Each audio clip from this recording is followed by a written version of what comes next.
दर्शकों नमस्कार। मेरा और सोहित मिश्रा का एक बार फिर से स्वागत है दिल्ली मुंबई हॉटलाइन में। The Delhi Mumbai Hotline। Sohit कैसे हैं आप? मैं ठीक हूँ संकेत, आप कैसे हैं? आप बताइए। यहाँ पर गर्मी बढ़ रही है और परेशानी भी लोगों की बढ़ रही है, और इस सब के बीच में उनकी परेशानियों को लेकर और तो और क्या कुछ हुआ है पूरे हफ्ते, उसे लेकर ये नए एपिसोड में हम आज फिर से दर्शकों के साथ जुड़ गए हैं दिल्ली मुंबई हॉटलाइन में। और जब हम इसे रिकॉर्ड कर रहे हैं संकेत, दिल्ली में भी गर्मी बढ़ी होगी, मुंबई में तो बहुत गर्मी है और गर्मा गर्मी तो लोगों के जिंदगी में भी है।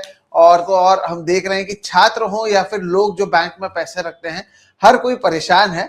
और उसी परेशानी पर आज के इस दिल्ली मुंबई हॉटलाइन में हम बात करने वाले हैं। संकेत, आप पर आने से पहले दर्शकों से अपील, दिल्ली मुंबई हॉटलाइन आपको पता है हर रविवार 12 बजे हम खास तौर पर इसे शूट करते हैं और आपके सामने हमारी अनौपचारिक बातचीत को लाते हैं, जिसे आप में से कई लोग पसंद कर रहे हैं। ऐसे में आपको नीचे दो चैनल्स दिख रहे होंगे, डबल चेक बाय संकेत और सोहित मिश्रा ऑफिशियल। हो सके तो दोनों को आप सब्सक्राइब कर लीजिएगा और बेल आइकन को दबा दीजिएगा। उससे होगा ये कि जब भी हम कोई नए एपिसोड्स करेंगे अपने अपने चैनल पर, वो आप देख पाएंगे। और संकेत, आज के इस एपिसोड में लोगों ने हेडलाइन और थंबनेल तो देखा होगा, लेकिन अगर हम बता दें कौन से ऐसे 3 टॉपिक हैं जिस पर हम बातचीत करने वाले हैं, ताकि लोगों को भी पता हो कि अगले आने वाले 1 घंटे के अंदर वो क्या क्या सुन सकते हैं। एक टॉपिक सोहित बताएंगे, एक मैं बताऊंगा, ऐसे शुरू करेंगे। तो पहला टॉपिक सोहित आप शुरू कीजिए। जी, पहले तो हम बात करेंगे सीबीएसई के बारे में, और सीबीएसई को लेकर जिस तरह से बहुत सारी परेशानियां सामने आई हैं, जिस तरह से लाखों छात्र जो हैं उनके भविष्य को लेकर वो चिंतित हैं, और उतनी ही कम चिंता सरकार के नेताओं में नजर आती है। इसे लेकर कई सारी चीजें सामने आई हैं, उस पर हम चर्चा करने वाले हैं। तो एक तो टॉपिक सीबीएसई होने वाली है, जिसका बहुत ज्यादा परिणाम हमने देखा है पिछले 1 हफ्ते में। बहुत ज्यादा जगहों पर छात्रों को और माता पिताओं को इसे लेकर चिंता हुई है। संकेत, दूसरा टॉपिक? जी, दूसरा होगा एचडीएफसी बैंक। इसको लेकर के एक डबल चेक पर हमारी दूसरी या तीसरी रिपोर्ट अब ऑनलाइन है, तो आप वो भी देख लीजिएगा। ऐसा है कि अब बिल्कुल भी शक नहीं होना चाहिए इस चीज में कि एचडीएफसी फ्रॉड कर रहा था। और क्या है कि सोहित, अक्सर होता क्या है कि इस तरीके की चीजें अखबार, जिन्हें कहा जाता है ना पिंक पेपर्स, आपके पेपर जिनका कलर अलग टाइप का होता है, बिजनेस पेपर्स, अक्सर ये माना जाता है कि ये तो बिजनेस पेपर्स टाइप की हेडलाइन है और बड़ी बड़ी चीजों को बड़े बड़े शब्दों में ढांक दिया जाता है। लेकिन किस तरीके से आम जनमानस के समझने के लिए एक बैंक फ्रॉड कर रहा था, एक बैंक करप्शन कर रहा था, एक बैंक पैसे घुमा रहा था और उसको अलग अलग तरीके से जस्टिफाई करने का प्रयास कर रहा था, और कैसे ये सारा पैसा घुमावन ये आपका पैसा था। दर्शकों, आपका 12 करोड़ ग्राहक हैं एचडीएफसी के, इस देश का सबसे बड़ा प्राइवेट बैंक है। 12 करोड़ ग्राहकों के पैसे को एचडीएफसी ने घुमाया, पैसे को इधर उधर किया। इस वजह से आप जान लीजिए एचडीएफसी में जो हो रहा है वो डायरेक्टली आपको इंपैक्ट करता है। और सोहित, हमने ये चीज पहले भी बोली है, नो योर कस्टमर चाहिए तो इस देश के कस्टमर को नो योर बैंक चाहिए। मेरा बैंक फ्रॉडिया निकलेगा तो मुझे भी जानने का हक है, ठीक उस तरीके से जैसे बैंक इसको हक समझता है कि कहीं मैं फ्रॉडिया ना निकल जाऊं। यह है दूसरी स्टोरी। अब तीसरी। और तीसरी स्टोरी जो है वो महाराष्ट्र मुंबई के पास मीरा रोड से है, जहां पर हमने देखा बकरी ईद से पहले एक सोसाइटी में सुअर ले जाने की कोशिश की गई, बकरों को लेकर बवाल मचाया गया। जो एक छोटी सी एक सोसाइटी का एक बवाल था, जो शायद कुछ कमेटी मेंबर से कुछ अगर सोसाइटी के मेंबर बात करते तो खत्म हो जाता, उसे एक जिहाद का रूप दिया गया, हिंदू वर्सेस मुस्लिम किया गया, तनाव फैलाया गया। और धीरे धीरे कैसे महाराष्ट्र की जो एक छवि थी, एक क्लीन या फिर बहुत सारे रेवोल्यूशनरीज और थिंकर्स जिस महाराष्ट्र से आए थे, वो किस तरह से अब एक रंग में ढला जा रहा है, किस तरह से यहाँ पर राजनीति हो रही है और किस तरह से इसे लेकर जानबूझकर टीवी पर तनाव बढ़ाने की कोशिश हो रही है। उसके कई दस्तावेज और कई सारे बातें जो हमने भी हमारे चैनल सोहित मिश्रा ऑफिशियल पर की थी, उसे भी आज चर्चा करेंगे, ताकि आपको पता चलेगा कि क्या क्या ये पूरा मामला है। तो ये 3 मामले हैं जिस पर हम बातचीत करने वाले हैं, सीबीएसई, एचडीएफसी और तो और मीरा रोड में जो हुआ उससे। संकेत, क्यों ना सीबीएसई से शुरू किया जाए। देश का भविष्य जो है उसे लेकर चिंता है। पहले हमने देखा नीट को लेकर कई सारी परेशानियां सामने आई, तब भी एजुकेशन मिनिस्टर से सवाल उठाया गया। अब तो सीबीएसई को लेकर और उनके नतीजों को भी लेकर सामने सवाल आ रहे हैं। और तो और एक छात्र वेदांत श्रीवास्तव, उसने जब बताया कि भाई मुझे जो पेपर दिए गए हैं वो मेरे नहीं है, उसमें कई सारे परेशानियों का जिक्र किया, तो कुछ टीवी के एंकर्स उसे पाकिस्तानी बताने लग गए। कई सारी चीजें हुई हैं, क्यों ना इससे शुरू की जाए ताकि लोगों को बताएं कि हुआ क्या है, कैसे ये एक तरीके से खिलवाड़ है लोगों के साथ। इससे हम आज शुरू करते हैं। संकेत, सोहित, इस देश का हर छात्र और उस छात्र का हर परिवार का सदस्य 18 लाख हैं। 18 लाख छात्र और 18 लाख परिवार ये चाहते हैं कि मेरे बच्चे का भविष्य उज्जवल हो और मेरे बच्चे का भविष्य एकदम चमके। पता है कैसे? सोहित मिश्रा के चेहरे की तरह, ऐसी ग्लो हो, ऐसा ऐसा तेज हो चेहरे पर, ऐसा नूर हो मेरे बच्चे के भविष्य में जैसे सोहित का चेहरा है। वो फेस वॉश, वो फेस क्रीम पता चल जाए कि कैसे मेरे बच्चे का फ्यूचर सोहित मिश्रा के चेहरे की तरह ब्राइट हो जाए। लेकिन उस चेहरे पर चारकोल की क्रीम और ग्रीस रगड़ने का काम अगर कोई कर रहा है तो वो central board of secondary education CBSE है। हां सोहित, वही सीबीएसई जिससे मैं पढ़ा हूं। मैं संभवतः आप भी सीबीएसई स्कूल के छात्र रहे होंगे या फिर कोई और बोर्ड? महाराष्ट्र बोर्ड है, इसे एसएससी कहते हैं। मैं महाराष्ट्र बोर्ड से पढ़ा था।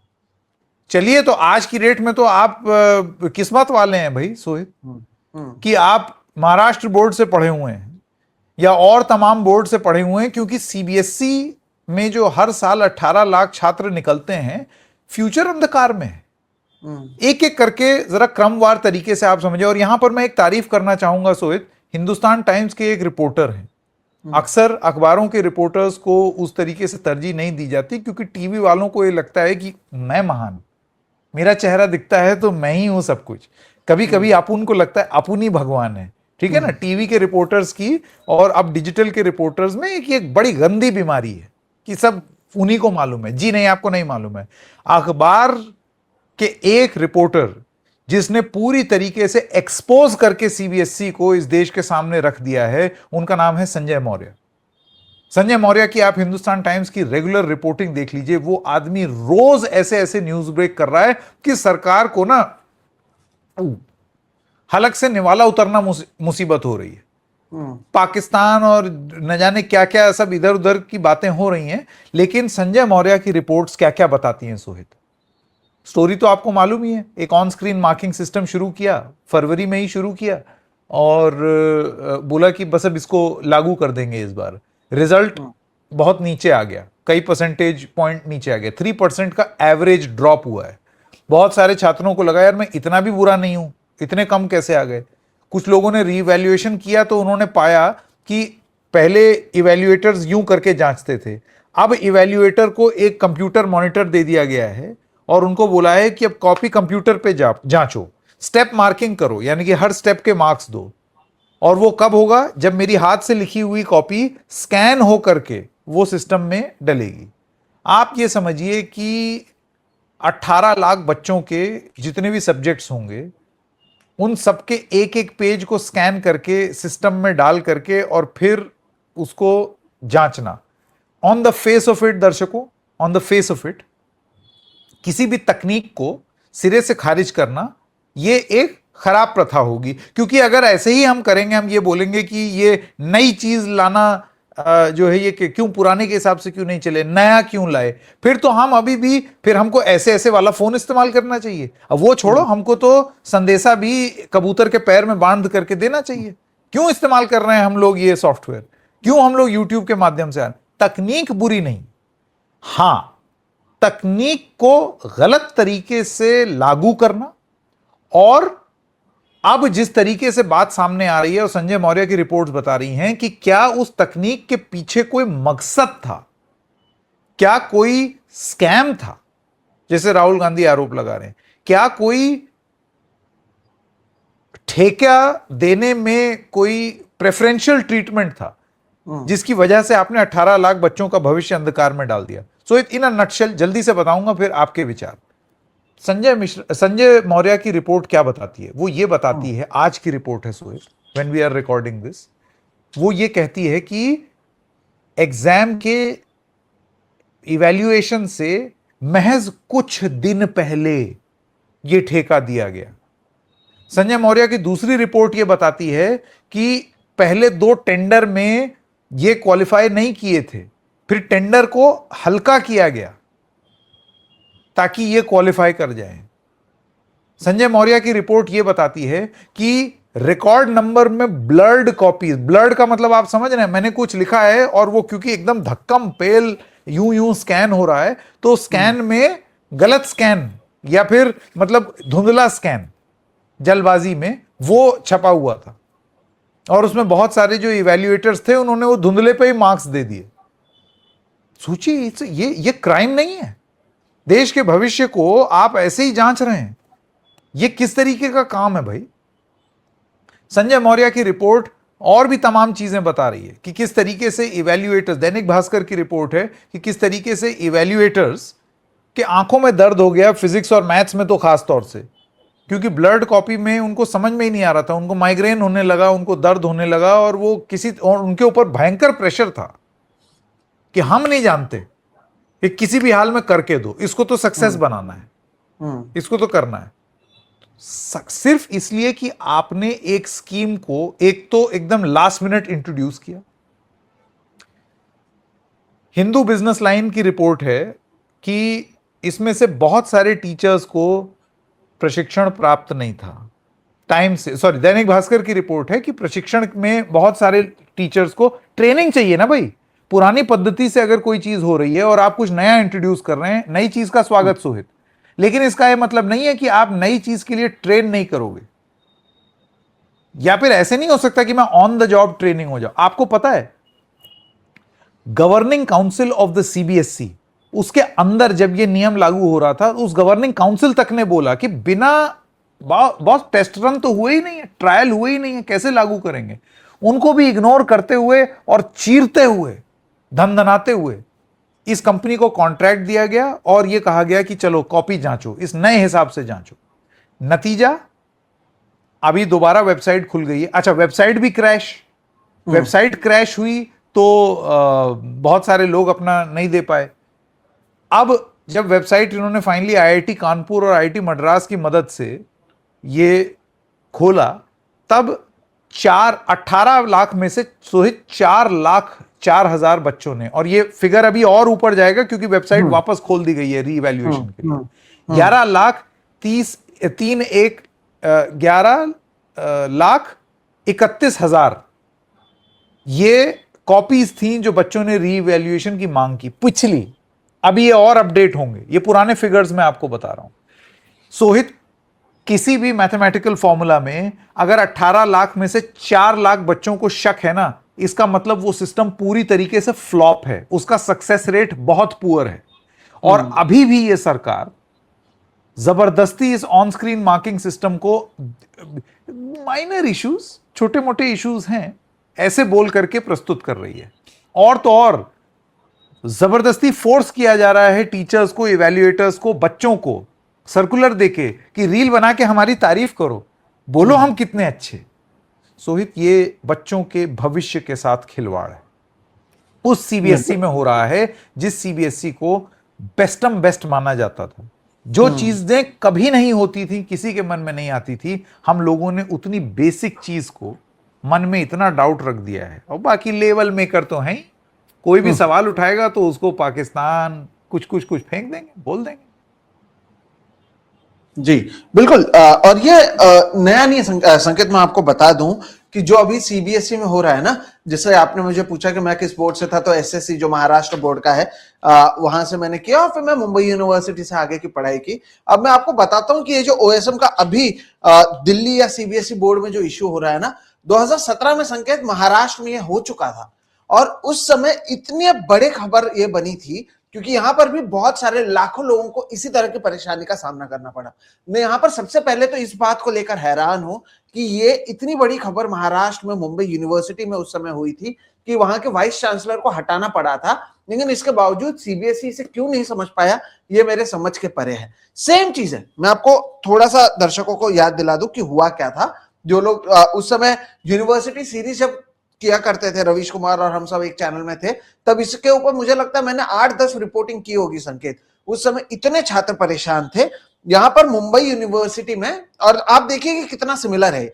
मेरिट ट्रैक नामक एक कंपनी से मुंबई यूनिवर्सिटी ने एक करार कर लिया, सेम कि जो लोगों के न्यूज ये आएंगे, उनके रिजल्ट्स आएंगे, एग्जाम शीट्स आएंगे, उसे आप स्कैन करेंगे और उसके बाद बाकी सारी होगी, प्रक्रिया एकदम क्लियर होगी।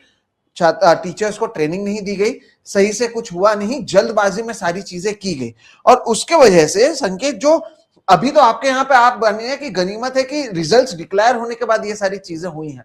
मुंबई यूनिवर्सिटी में जो समर रिजल्ट्स होते हैं वो मैक्सिमम मिड जून तक डिक्लेयर हो जाते हैं। आपको पता है उस समय मिड सितंबर से लेकर मिड अक्टूबर तक रिजल्ट से डिक्लेयर नहीं हो रहे थे, क्योंकि कभी स्कैन सही से नहीं हो रहा था, टीचर को ट्रेनिंग नहीं था।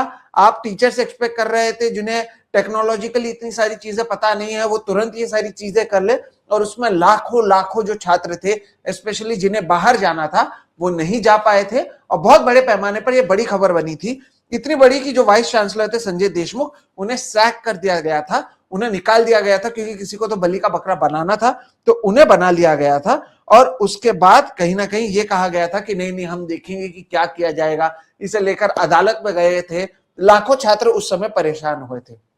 9 साल पुरानी बात कर रहा हूं मैं। 9 साल बाद हम क्या देखते हैं, यही चीज अब सीबीएसई लेवल पर हो रहा है, वही गलतियां वापस हो रही हैं। क्या ये यूनिवर्सिटीज आपस में बात नहीं करती हैं?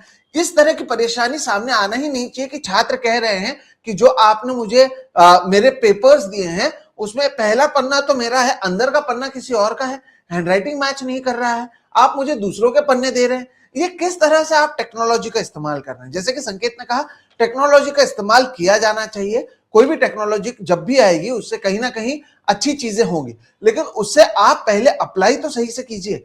टीचर्स की ट्रेनिंग सही से होनी चाहिए थी, और इसका कम से कम खामियाजा इन छात्रों को नहीं उठाना पड़ता। अब क्या हो रहा है कि मंत्री जी अपनी सीट या अपनी कुर्सी को लेकर चिंतित रहते हैं। अगर इतना चिंता उन्होंने पहले लिया होता तो उन्हें नहीं कहना पड़ता कि इंडियन नेवी का इस्तेमाल करेंगे, इंडियन एयरफोर्स का इस्तेमाल करेंगे। मोदी जी खुद देखेंगे कि किसी भी जगह पर किसी तरह की परेशानी नहीं हो। अब बार बार आकर उन्हें सफाई देनी पड़ रही है। सच्चाई यह है, 18 लाख जो छात्र हैं वो परेशान हैं। उन्हें उनके साथ एक तरीके से नाइंसाफी हुई है कि उन्होंने साल भर मेहनत की, उन्होंने अपने तरीके से मेहनत करके एग्जाम लिखा है। लोगों के अपने अपने प्लान्स होते हैं फ्यूचर के, लेकिन प्रशासन और सरकार की गलती का खामियाजा ना ही सरकार के लोगों को भुगतना पड़ता है, ना ही प्रशासन के लोगों को, इन्हीं छात्रों को भुगतना पड़ रहा है। अब मैं आपको बताता हूं इसमें स्कैम क्या होता है संकेत, क्योंकि ये यहां पर भी हुआ था। अब ये जो स्कैन कॉपी की लोग मांग कर रहे हैं या फिजिकल कॉपी की मांग कर रहे हैं, उसके लिए भी उन्हें पैसे देने पड़ते हैं। यानी गलती भी सीबीएसई करेगा और फिर पैसे भी लेंगे कि अगर आपको स्कैन कॉपी या फिजिकल कॉपी चाहिए तो ये लीजिए, क्योंकि महाराष्ट्र में यही हुआ था। करोड़ों रुपए उस समय भी मुंबई यूनिवर्सिटी ने कमाए थे अपनी ही गलती के बाद, और यही अब नेशनल लेवल पर या आप कहें कि सीबीएसई लेवल पर भी हो रहा है। तो जो आपने बात कही ना कि गिरे तो भी टांग ऊपर वाली स्थिति है, कि अब क्या होता है कि ये पोस्ट ट्रूथ जमाना है, जहां पर सच जो है उसे कोई नहीं जानना चाहता, उससे आगे हर कोई दो खेमे में बढ़ गया है। तो आप रील बनवा लेंगे, सोशल मीडिया टूलकिट देंगे स्कूल के प्रिंसिपल्स को और कहेंगे कि आप ओएसएम को सोशल मीडिया पर डिफेंड कीजिए। बोर्ड को आप बताइए कि कैसे हाईली प्रोएक्टिव है, वो एम्पैथेटिक है, वो कम्युनिकेटिव है, और वो इन इश्यूज को देख रहा है। और जो प्रिंसिपल्स हैं उन पर दबाव बनाया गया कि आप रील बनाइए और रील के जरिए आप अपनी बात को रखिए। और उसमें भी एक पैटर्न नजर आया, क्योंकि स्क्रिप्ट जो है वो आया था। ये भी खबर हिंदुस्तान टाइम्स में जब सामने आई, उसके बाद सीबीएसई ने बोला नहीं नहीं, हमने किसी को कुछ नहीं दिया, ये नहीं दिया, वो नहीं दिया। लेकिन हर किसी को पता है कि हर कोई केवल अपनी कुर्सी और अपने जो पोजीशन है उसे बचाए रखने का काम यहाँ पर कर रहा है। और इसके लिए हम देखते हैं कि कभी कोई ट्रोल बन के किसी को पाकिस्तानी बोल देता है, कहीं पर सोशल मीडिया पर टूलकिट चला दिया जाता है, और फिर जो छात्र हैं, और यहाँ पर तारीफ भी की जानी चाहिए वेदांत श्रीवास्तव की, उन्होंने इसे सबसे पहले सोशल मीडिया पर जब यह बड़ा बना तब बहुत जगह से बहुत सारे हमले किए गए, और हमने तो देखा है कि ट्विटर की दुनिया कैसी होती है। लेकिन एक छात्र ने शांत तरीके से अपनी चीजों को अपलोड किया, बताया कि क्या सही है क्या गलत, फिर सीबीएसई ने अपनी गलती मानी, उन्होंने उन्हें अपना जब वापस आंसर शीट दिया तो उसमें देखा गया संकेत कि बहुत जगहों पर मैनुअली भी पेपर को चेक किया गया था। तो आप क्या कर रहे हैं? आप अगर टेक्नोलॉजी ला रहे हैं तो टेक्नोलॉजी को भी आप सही से इस्तेमाल नहीं कर पा रहे हैं, आप मैनुअली भी पेपर को चेक कर रहे हैं। कोई भी चीज आप करते हैं तो पहले आप ट्रायल होता है, उसमें एरर्स होते हैं, वो सारी चीजें आप करेंगे या फिर 18 लाख बच्चों के भविष्य के साथ ही डायरेक्ट ट्रायल एंड एरर होगा? क्योंकि यहां पर यही होता हुआ नजर आ रहा है। और संकेत, जो हमने पहले भी बात की थी, नीट के 23 लाख बच्चे, अब यहां पर 18 लाख बच्चे, आप इन बच्चों के भविष्य के साथ खिलवाड़ कर रहे हैं। आपने 10 साल में डिलीवरी बॉय छोड़ के कोई नई नौकरी को लाया नहीं है, जॉब है नहीं मार्केट में। लोग अगर अपने भविष्य को लेकर प्लान करते हैं कि ये पढ़ाई करने के बाद और कुछ करें, अगर कोई इंटरनेशनल लेवल पर कहीं पर जाकर एडमिशंस लेना चाहता है, वहां पर उन्हें बहुत सारी परेशानियों का सामना करना पड़ेगा। और इस सब का कहीं पर भी कोई जवाब कोई देने को तैयार नहीं है। हाँ, विपक्ष के नेता अगर कुछ लिख देंगे तो पूरा का पूरा एक जो खेमा है वो सोशल मीडिया पर, यही मंत्री है जो धर्मेंद्र प्रधान से लेकर पीयूष गोयल से लेकर हर कोई राहुल गांधी को कैसे घेर सके उस पर लग जाते हैं। उनका एक अलग टूल किट चलता है। इतना अगर उन्होंने ध्यान छात्रों पर किया होता या इतना ध्यान दिया होता कि इस तरह की परेशानी ना हो, तो आज संकेत और मैं बैठकर इस पर बातचीत नहीं कर रहे होते। क्योंकि प्रशासन और शिक्षा मंत्री, जिनका काम है इसका ख्याल रखना कि छात्रों को परेशानी ना हो, वो अपने काम में फेल हो गए हैं। और इस देश में संकेत, मुझे लगता है अकाउंटेबिलिटी नाम का चीज अब रहा नहीं है। क्योंकि कोई इनसे सवाल आंख में आंख डालकर या फिर टीवी पर उनकी तस्वीर बार बार छापकर नहीं बता रहा है कि किस तरह की परेशानी हुई है। आफ्टर ट्रूथ में कोई इसे कहीं ना कहीं डिफेंड करने की कोशिश कर रहा है, सोशल मीडिया पर रील बनाने की कोशिश कर रहा है, लोगों को कंफ्यूज करने की कोशिश हो रही है। आर्म फोर्स का कैसे इस्तेमाल किया जाएगा, आगे ये परेशानी कैसे नहीं होगी, यही सारी बातें हो रही हैं। सच्चाई ये है, आपको जो काम दिया गया था, लोगों के लाखों करोड़ों रुपए टैक्स के जाते हैं, आप उसे लेते हैं, आप माई बाप मंत्री बनते हैं, आपके पास पूरे के पूरे एक तरीके से अधिकारी मौजूद होते हैं। सब कुछ होने के बावजूद आपने लाखों छात्रों का भविष्य जो है वो अधर में डाल दिया है। पहले भी डाला, अब फिर से आप डाल रहे हैं, लेकिन इसके बावजूद अकाउंटेबिलिटी जीरो, अंडा जीरो। जो वहां पर हमारे नॉर्वे में कह रहे थे ना कि जीरो का हमने निर्माण किया है, जब पूछा गया था कि इंडिया में क्यों इन्वेस्ट करें, तो वो जीरो का ही यहां पर भी निर्माण जो होने के बाद इस्तेमाल मुझे लगता है धर्मेंद्र प्रधान एंड टीम कर रही है। क्योंकि अब भी वो इसके ऊपर जिम्मेदारी लेते हुए जो काम की जानी चाहिए थी, इन लाखों छात्रों को जो परेशानी नहीं होनी चाहिए थी संकेत, उसे लेकर अब भी क्लैरिटी नहीं है। हाँ, बस कई कई जगहों पर कई कई चीजें की जाती हैं, कही जाती हैं। ये जो पुराना एक्सपीरियंस मेरा रहा है वो इसलिए भी मैंने साझा किया ताकि पता चले कि ये कोई नई बात नहीं है, लेकिन हम हमारी जो गलतियां हैं उससे सीखते हुए तो कम से कम नजर नहीं आ रहे हैं। ये भी दर्शकों को बताना जरूरी था। सोहित, सीबीएसई का ये जो पूरा प्रकरण हुआ है, मेरे ख्याल से अब लोगों ने, छात्रों ने, anyone who is interested in concern, उसने इसके बारे में जान लिया है और हमने बहुत विस्तार से आपको बताया भी। लेकिन मैं बस ये कहना चाहता हूं कि अकाउंटेबिलिटी शब्द का आपने प्रयोग किया और तभी मैं सोचने पर मजबूर हो गया कि अकाउंटेबिलिटी किसकी? क्या एक, और पिछले एपिसोड में भी हमने इसके बारे में बात की थी कि बिल्कुल भी हम लोगों को शक नहीं होना चाहिए कि हिंदुस्तान को एक फेल्ड एजुकेशन मिनिस्टर मिला हुआ है। कुछ लोगों को यह बात बहुत ही कटु लग सकती है, आपको कड़वी लग सकती है, लेकिन यह बात सत्य है। आप सोचिए ये कितने शर्म की बात है एक मंत्री के लिए। मतलब वो अपने अपने कॉन्शियंस को कैसे वो मना पा रहे हैं और कितनी मोटी चमड़ी है कि वो मना ले जा रहे हैं कि वो राहुल गांधी फ्रस्ट्रेटेड और ये सब सारी चीजें बोल रहे हैं। और उनको ये नहीं दिख रहा है कि नीट यूजी के, ऐसी हेडलाइन आ रही है कि नीट यूजी की इस बार मॉनिटरिंग पीएमओ कर रहा है। पीएमओ एजुकेशन मिनिस्टर है। अगर पीएमओ को आपका काम समथिंग एज बेसिक एज आपके नीट यूजी के पेपर की मॉनिटरिंग की, वो लीक ना हो जाए, पीएमओ को करनी पड़ रही है, तो आपको सिर झुका देना चाहिए, अपना घुटने टेक देने चाहिए, इस्तीफा दे देना चाहिए। बहुत पहले दे देना चाहिए था, खैर, लेकिन अब दे दीजिए, थोड़ी सी शर्म दिखाइए। यह कहा जा रहा है कि इंडियन एयरफोर्स ये पेपर ले करके जाएगा। एक नीट यूजी के पेपर को एग्जाम सेंटर पहुंचाने का काम ये इंडियन एयरफोर्स का है। इंडियन एयरफोर्स का काम ये है कि वो दुश्मनों से लड़े और उसके बाद फिर छात्रों को पेपर दिलवाए। ये शर्म की बात नहीं है।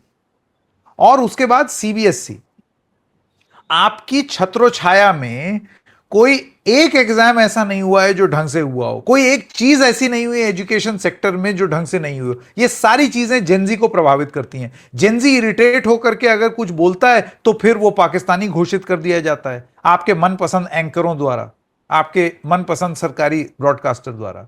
उसके बाद धर्मेंद्र प्रधान जी, आज मैं थोड़ा सा सोहित अगर आप मुझे इजाजत दें, जरा धर्मेंद्र प्रधान व्यक्ति विशेष पर टिप्पणी इस तरीके से मुझे लगता है पत्रकारिता में नहीं होनी चाहिए। We must speak about issues, लेकिन जब इश्यूज में अकाउंटेबिलिटी चाहिए हो तो व्यक्ति विशेष पर चर्चा भी जरूरी हो जाती है और कुछ चीजें एकदम स्पष्ट और साफ साफ बोल देनी चाहिए, क्योंकि देश को पता होना चाहिए।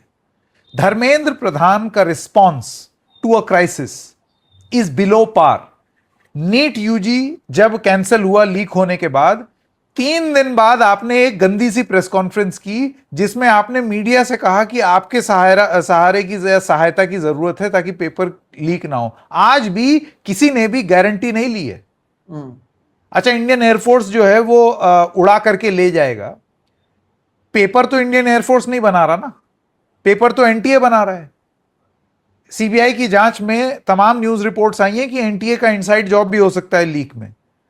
तो इधर इंडियन एयरफोर्स कॉपी ले करके तो जाएगा, हो सकता है धर्मेंद्र प्रधान उसमें एयरक्राफ्ट में बैठ करके एक रील बनाते हुए भी दिखें कि कॉपीज सेंटर तक ले जाते एजुकेशन मिनिस्टर, और एक रील विजनरी की तरह यूं। ये सब वो कर सकते हैं, क्योंकि रील तो आप जानते ही हैं, जब सीबीएसई के लिए कह दिया टीचर्स को रील बनाने के लिए तो वो खुद भी बना सकते हैं। रील बनाना तो it's not a crime, reel बनाओ रील। लेकिन अगर एनटीए में से किसी ने ऑलरेडी, यहां एयरफोर्स लेकर के जा रही है, उधर एनटीए में से किसी ने लीक कर दी, फिर तो गारंटी शब्द मैंने आज तक नहीं सुना। क्या एजुकेशन मिनिस्टर गारंटी लेंगे कि मैं लीक नहीं होने दूंगा, मैं आई विल इंश्योर? पीएमओ क्यों मॉनिटर कर रहा है भाई? एयरफोर्स क्यों लेकर के जा रहा है? आपके अपने system, that means your system is broken.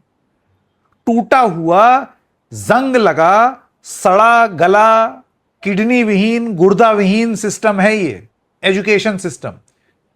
जिस शरीर पर बैठे हैं धर्मेंद्र प्रधान, ये अपने आप में कलंकित महसूस करने वाली बात है धर्मेंद्र प्रधान जी। लेकिन आपका रिस्पांस क्या है? आप मीडिया को ब्लेम करते हैं, आप राहुल गांधी को ब्लेम करते हैं, और तो और सोहित, उनके मैंने कुछ टेलीविजन पर इंटरव्यू देखे सीबीएसई और नीट यूजी पर।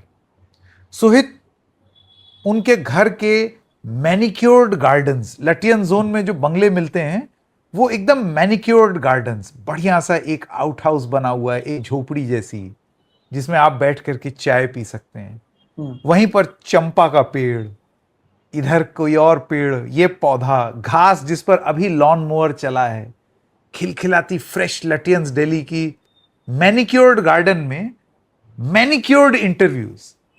मैनिक्योर और पेडिक्योर का काम क्या होता है पता है सोहित? मैनिक्योर और पेडिक्योर का काम ये होता है कि आपके हाथ में आपके नाखून साफ कर दें, डस्ट हटा दें, हाथ में अगर कुछ वो मैल आ गई है तो वो सब मल के उसको धूप में काला हो गया है, डेड स्किन रिमूव कर दें। पेडिक्योर होता है कि आपके पैर में अगर डस्ट चिपकी हुई है तो उसको रगड़ रगड़ के साफ कर दें, ठीक है, नाखून फाइलर से रगड़ दें ताकि आपके पैर और हाथ खूबसूरत दिखें, आप हसीन लगें। आप किसी से ऐसे हाथ शेक करें तो वो सोचे कि वाह कितना कोमल हाथ, कितना सुंदर हाथ पांव हैं इसके। मैनिक्योर और पेडिक्योर का काम ये होता है। लेकिन भीतर में जो इंसान है वो वही रहेगा। ऊपरी रूप से आप साफ दिखेंगे लेकिन भीतर से आप वही रहेंगे। तो जब धर्मेंद्र प्रधान अपने मैनिक्योर्ड गार्डन से अपने मैनिक्योर्ड एंकर्स को बुला करके मैनिक्योर्ड इंटरव्यूज देंगे टेलीविजन चैनल्स में, जिसमें मैनिक्योर्ड सवाल पूछे जाएंगे, जिसमें यह कहा जाएगा कि जिस तरीके से भ्रम फैलाया जा रहा है मंत्री जी, उस पर आपका क्या कहना है? अभी भी विपक्ष बाज नहीं आ रहा है मंत्री जी। तो ये जो मैनिक्योर्ड इंटरव्यूज हैं, इससे आपको बड़ा अच्छा लग सकता है कि देखो मैंने तो जवाब दे दिया, देश ने ये वर्जन भी सुन लिया, लेकिन भीतर का जो गंध है वो साफ नहीं हुई मंत्री जी। धर्मेंद्र प्रधान जी मैनिक्योर्ड गार्डन से मैनिक्योर्ड इंटरव्यू दे करके और रील बनवा करके, मैनिक्योर्ड रील्स बनवा करके टीचर्स से, इस वास्तविकता से आप नहीं छुप सकते कि आज 18 लाख बच्चों का भविष्य आपने अंधकार में डाला। नीट यूजी में 22 लाख लोगों का, एस्पिरेंट्स के भविष्य के साथ खिलवाड़ आपके मंत्रालय ने किया है। गारंटी शब्द का इस्तेमाल ना करना यह आपकी तरफ से हुआ है। आपकी हिम्मत नहीं हो रही गारंटी बोलना, गारंटी नहीं दे सकते ना आप, क्योंकि ऊपर से तो आप मैनिक्योर कर लेंगे, अंदर की गंदगी का क्या सोहित। बस यही कहना था मुझे। नहीं, और सही बात है। अभी तो ये ना ही नेहरू को इसके लिए जिम्मेदार ठहरा सकते हैं, 12 साल से सत्ता में है, तो ये भी नहीं कह सकते कि ये जो पूरा का पूरा सिस्टम है वो कांग्रेस का है और हम इसे ठीक कर रहे हैं। हाँ, जब धुरंधर 3 बनेगा तब शायद पता है। और बहुत सारे लोगों ने कटाक्ष भी किया कि जानबूझ के हमने नीट का जो पेपर है वो लीक करा दिया या फिर इसे कैंसिल करा दिया, क्योंकि वहां पर भी पाकिस्तानी घुस गए थे। और आपको धुरंधर 3 में पता चलेगा कि कैसे ये मास्टर स्ट्रोक था। तो मास्टर स्ट्रोक हो या नहीं हो संकेत, आजकल इस देश में रील बनाना नया चीज बन चुका है। पेट्रोल आप कहते हैं कम इस्तेमाल करो, तो नेता लोग एक दिन में हम देखते हैं कोई बाइक पर जा रहा है, कोई मेट्रो से घूम रहा है। अब क्यों नहीं आ रही वो तस्वीरें? क्योंकि हो गया, उस समय आपको मैसेजिंग करना था, आपने कर दिया। अब मैसेजिंग जो है वो सीबीएसई स्कूल्स के बेचारे प्रिंसिपल्स पर दबाव डालकर उन्हें एक टूल किट देकर, यही आरोप है ना ये लोग दूसरों पर लगाते हैं कि टूल किट गैंग है, ये गैंग है, वो गैंग है। ये खुद टूल किट गैंग बन चुके हैं। जो दूसरों पर आरोप लगाते थे वो खुद ही करने लगे हैं। टीचर्स पर दबाव बना रहे हैं। टीचर्स जो पूरी तरीके से तैयार नहीं थे, उन पर पहले से ही हम देखते हैं कि कितना प्रेशर होता है, उन्हें सही से ट्रेनिंग नहीं मिला है और उन टीचर्स पर दबाव बनाया जा रहा है, प्रिंसिपल्स पर दबाव बनाया जा रहा है कि टूटे फूटे सिस्टम को आप अपने फेस वैल्यू पर डिफेंड कीजिए और जो छात्र हैं या उनके पेरेंट्स हैं उन्हें एक तरीके से कंफ्यूज कीजिए। एक तरफ नए नए सवाल रोज आ रहे हैं तो सवालों का जवाब नहीं है। जैसे कि संकेत ने कहा, अकाउंटेबिलिटी तो होती नहीं है। नेता लोग जो है वो प्लान इंटरव्यूज देते हैं और हर एक चीज कैसे सब चंगा सी है, कैसे विपक्ष बाज नहीं आ रहा है। आप लोग भी इसी में लगे रहते हैं और इस सब में नुकसान तो होता है बच्चों का और उनके माँ बाप का। अब वो बच्चे और उनके माँ बाप चाहे जिस भी पार्टी के विचारधारा के हो, अब ये मुद्दे के बाद तो कम से कम वो ये समझ जाए संकेत कि हिंदू मुस्लिम का मुद्दा हो या पाकिस्तान चीन का मुद्दा हो, तमाम मुद्दों में जब आपको फंसाया जाता है, उसमें अगर आप फंसते हैं तो ये जो बेसिक चीजें, एग्जाम कराना, बेसिक चीजें, कॉपी चेक कराना, ये अगर हमारे देश में हम नहीं करा पा रहे हैं। और वेस्ट जो है एक जमाने में देखता है ना हमारे देश की तरफ कि यहां से बहुत सारे लोग, जब हम देखते हैं वेस्ट में कहीं पर जाकर सीईओ बन जाता है, तब हम खुश हो जाते हैं कि इंडियन ओरिजिन के हैं। फिर हम तस्वीरें देखते हैं या खबर पढ़ते हैं कि भारत से बहुत सारे जो वेल्थ, पैसे वाले लोग हैं या जो जिनके पास दिमाग है, जिनके पास आइडियाज है, वो इस देश को छोड़कर जा रहे हैं। क्यों नहीं जाएंगे संकेत, आप मुझे बताइए। आप बेसिक पेपर लीक होने से नहीं रोक पा रहे हैं, आप बच्चों के एग्जाम पेपर को सही से करेक्ट नहीं करा पा रहे हैं। टेक्नोलॉजी का इस्तेमाल कीजिए। और ये पहली बार नहीं है, जैसे कि मैंने कहा 2017 में जब मुंबई यूनिवर्सिटी इससे झेल चुका था, तब यहाँ के वाइस चांसलर को आपको निकालना पड़ा था, उससे तो सीख लेते। ये तो कितने बड़े पैमाने पर, सीबीएसई का तो लेवल भी कितना बड़ा है, देश भर में लोग आते हैं, उसके बावजूद अगर आप ये नहीं करा पा रहे हैं, ये कौन से विश्व गुरु। और ये ठीक है, आप सोशल मीडिया और टीवी पर आप मैसेजेस चला सकते हैं, छात्रों की जिंदगी पर असर पड़ रहा है। सोचिए, ये छात्र इस समय सोचने भी नहीं चाहिए थे कि ऐसा सिस्टम काम करता है, कि वैसा सिस्टम काम करता है। और ट्विटर पर आकर वो छात्र खुद अपनी परेशानियों को बता रहे हैं और फिर उसे लेकर भी कैसे खबर को चेंज किया जाता है। वो तो संकेत आपको ही पता है, मुझे भी पता है। किसी ऑपोजिशन को ला दो, कहीं हिंदू मुस्लिम करा दो, किसी को उठा लो और बोल दो ये इसका आदमी है, उसका आदमी है, वो सारी चीजें ठीक है। लेकिन आप सोचिए कि कितने बड़े पैमाने पर ये दुर्दशा है और पूरी तरीके से इस पूरे सिस्टम को ये एक्सपोज करता है। ये खबर इसलिए महत्वपूर्ण है।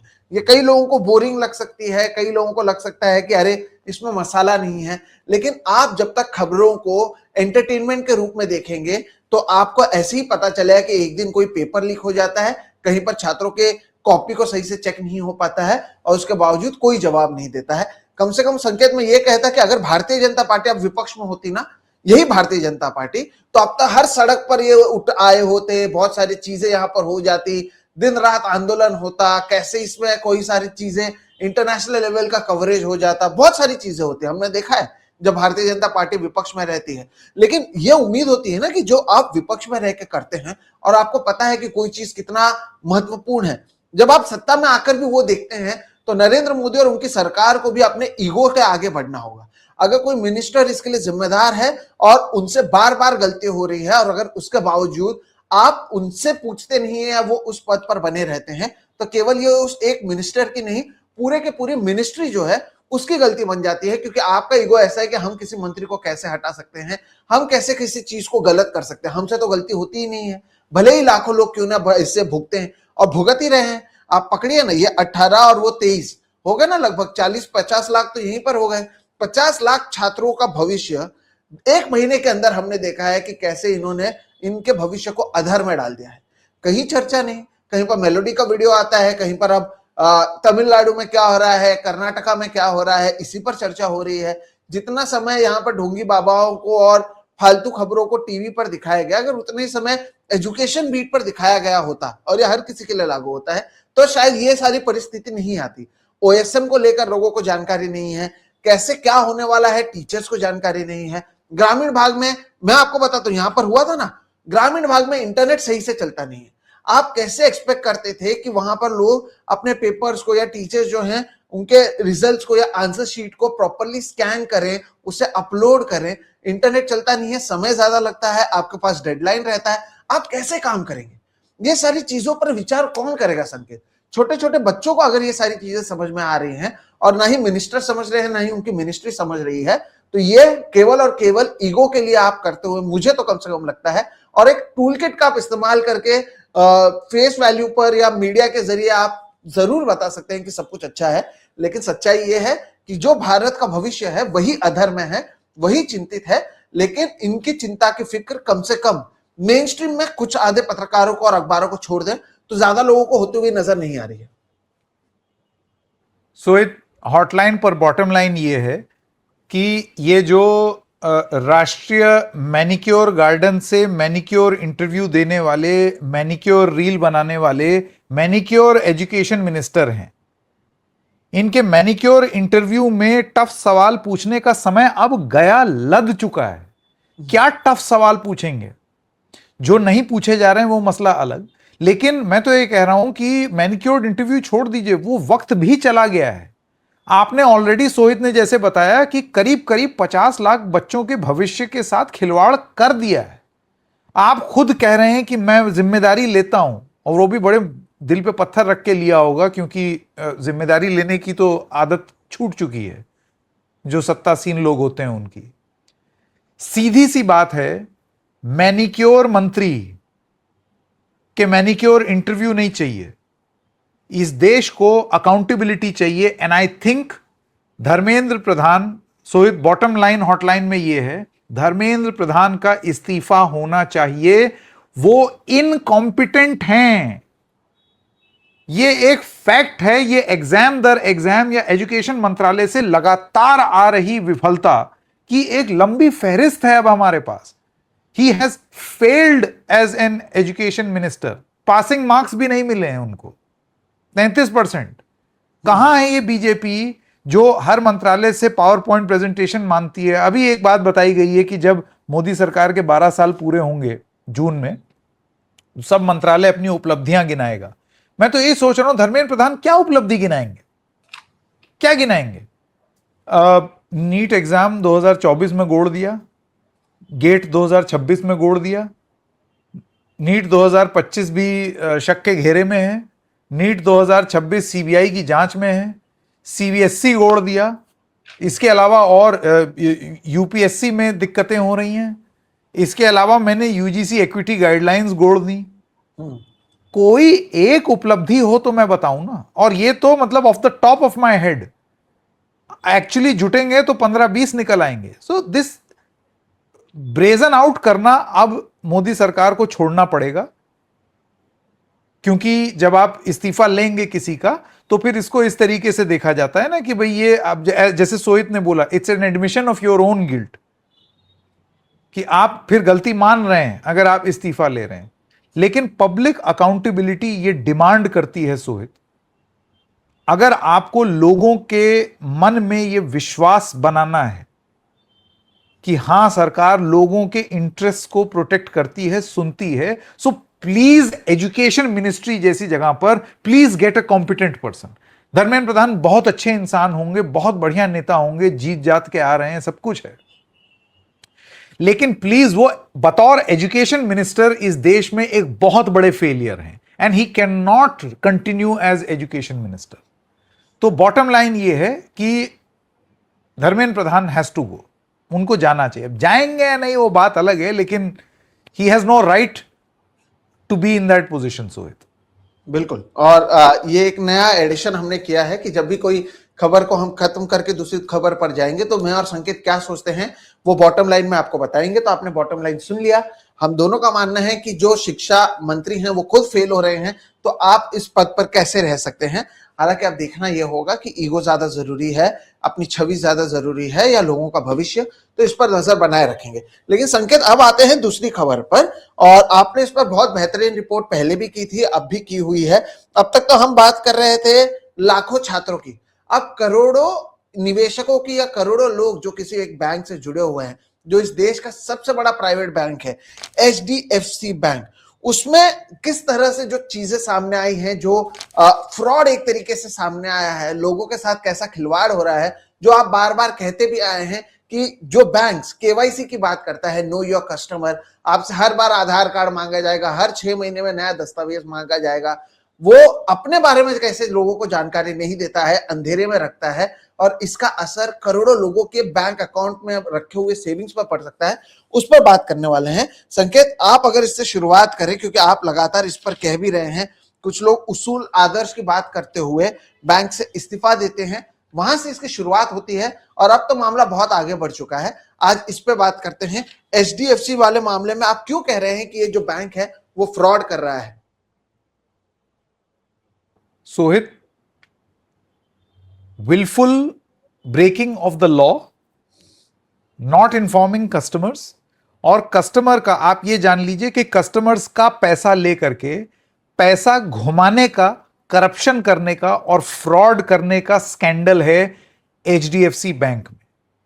ये वो कहानी है, और इसी वजह से मैं कह रहा हूं, इसको किसी अखबार के किसी कोने या किसी पन्ने में, और इन लोगों को जो सूट टाई पहन करके बताते हैं कि कैमोफ्लेज, इस तरीके की बात बोल करके ये आपको ये बताएंगे कि कॉमन है ये DSIB bank, too big to fail, and this every guidelines, principles, ये सारी सुन ली हमने। आपने पट्टी पढ़ा दी थी हमको पिछली बार जब अतनु ने इस्तीफा दिया, तब उस समय RBI ने, HDFC ने, सब लोगों ने हमें पट्टी पढ़ा दी कि कितना महान बैंक है, यहां रखो इनको, है ना, मंदिर में एक तस्वीर लगा लो HDFC के मैनेजमेंट की, पूजो उनको रोज। ऑलमोस्ट इस तरीके की बात बोल दी थी, लेकिन फ्रॉड पकड़ा गया।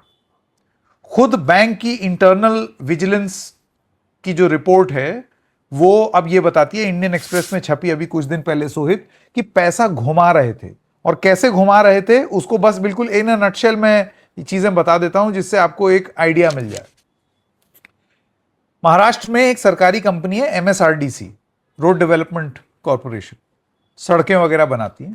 तो जाहिर सी बात है, जब आपको सड़कें बनानी होंगी तो फिर आप भूमि अधिग्रहण करेंगे। भूमि अधिग्रहण करेंगे तो उसके लिए आपके पास फंड्स होंगे। अब वो फंड्स हवा में तो रहेंगे नहीं, वो कहीं ना कहीं तो डिपॉजिट होंगे।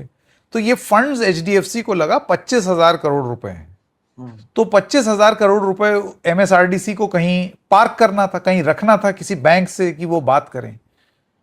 अब इस देश का दूसरा सबसे बड़ा बैंक, क्योंकि पहला तो SBI है, और इस देश का सबसे बड़ा प्राइवेट बैंक HDFC, उसके मैनेजमेंट को लगा, oh wow 25,000 crore rupees, oh wow bounty.